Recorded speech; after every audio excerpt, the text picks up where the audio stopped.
if the users have sufficient freedom, then they control the program. And they control the computing that they do with that program, which is really what's crucial. The user should control their computing.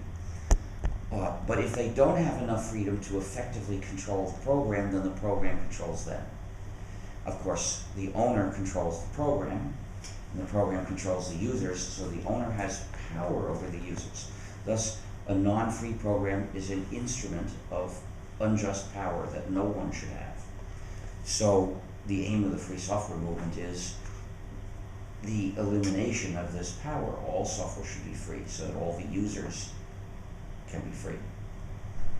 The necessary freedoms for the users to control their computing are freedom 0, the freedom to run the program as you wish; freedom 1, the freedom to study the source code and change it to make the program do your computing as you wish; freedom 2, the freedom to help others, the freedom to redistribute exact copies to others when you wish, which includes giving away copies or selling them, whichever you wish; and freedom 3, the freedom to distribute copies of your modified versions.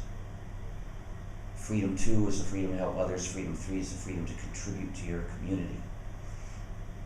Now, when I release free software, I use a copyleft license, which is one of the ways to distribute free software. There are various ways. With a copyleft license, every version of this program has to be free software, and every copy of it has to be distributed as free software. And if it's extended, well, the extended program has to be free software, and so on.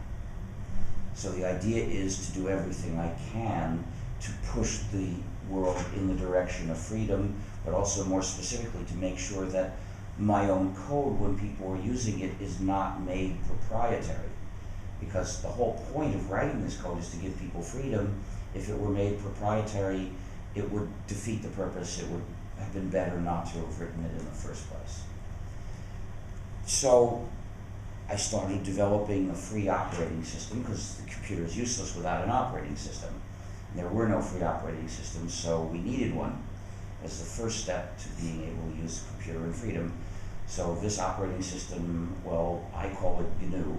That's what I called it in 1983. Most people have it confused with Linux, and they think it was written by someone else. So if you call it GNU plus Linux, then you'll give us credit and give him credit. In any case, we now have free office suites, free graphical environments, tens of thousands of useful free programs.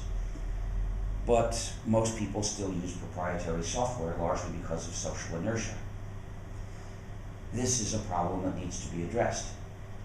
Now, when public entities use proprietary software, they lose control of their computing. And that's not just bad for them, that's a dereliction, because they have a responsibility to maintain control of their computing, which they do on behalf of the public, not for their own pleasure.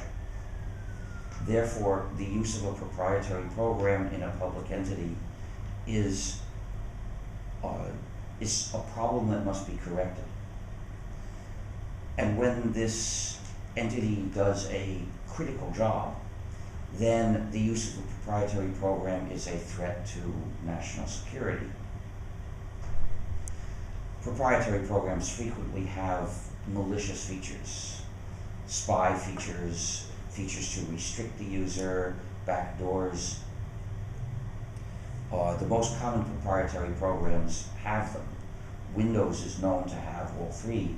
The Macintosh has features to restrict the user, but the iMone and the iBad have a backdoor as well. The Adobe Flash Player has a surveillance feature as well as digital handcuffs. You've got to expect malicious features are likely in proprietary software, which doesn't mean every proprietary program has them. We can't check. If you don't have the source code, you can't check. And if you don't compile the source code yourself and run that, you may think you're checking, but you could just be being lied to. Now, This means that the state has to establish policies that will lead to the removal of non-free software from the state over a reasonable period of time, and that may include funding the development of free replacement software